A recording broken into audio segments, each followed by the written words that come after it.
is Newsbreak 26 in Southwest New Brunswick. I'm Vicki Hogarth. Here's what's happening in our part of the world. Cook Aquaculture and its subsidiary Kelly Cove Salmon held a public meeting in Bayside on Monday about an aquaculture facility proposed for Champlain Industrial Park.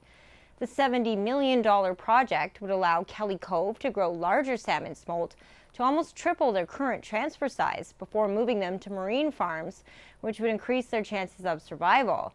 The proposed facility requires the use of a substantial amount of water, and that water would need to come from deep groundwater wells located in the watershed, since that poses less risk of carrying bacteria than water from Shamcook Lake.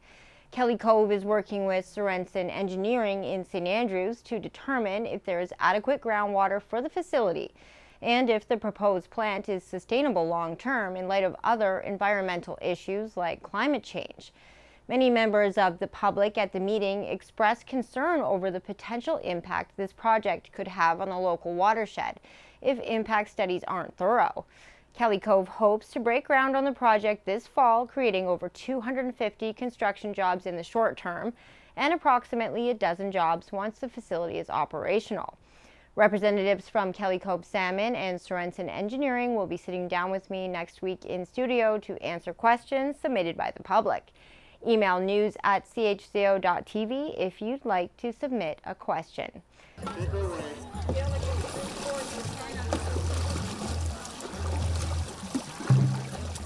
The first ever Race by the Sea Dragon Boat Festival took place in St. Andrews on Saturday. Teams from across Eastern Canada, as well as many local Charlotte County teams, came to Katy's Cove to take part in the competition.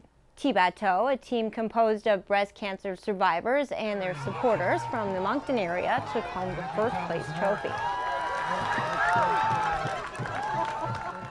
The St. Andrews Paddling Club, who organized the festival, say it is the first of many festivals to come.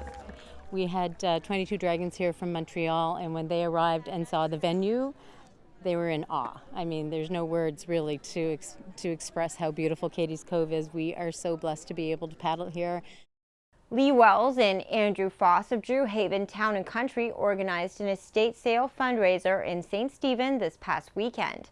The event raised almost $100,000 in total for 3 local charities: Transition House, the local food bank, and the Charlotte County SPCA, who will each receive $33,000. I'm not surprised at all, because people in this community care about other people in the community and the causes that we're raising this money for. I'm thrilled. Some people were emotional about it. Finally, there was an exciting event in Eastern Charlotte for the whole family this past weekend. For more on this, here's CHCO's Ian Curran. On Saturday, a multitude of sirens were heard at the Patrick Connors Recreational Complex in Blacks Harbour, but not in the way one might expect. The arena was host to a Touch-a-Truck event which helps local youth and adults alike get up close and personal with fire trucks, police cars, and so much more.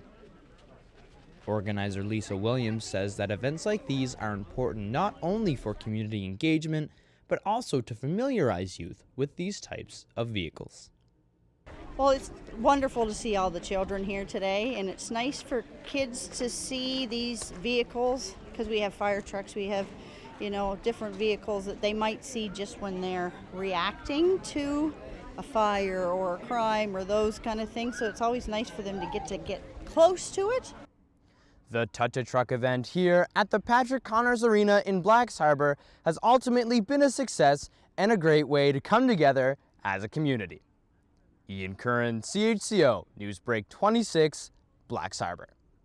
That's all the news I have for you. For more stories and online exclusives, follow us on Facebook at CHCO.TV.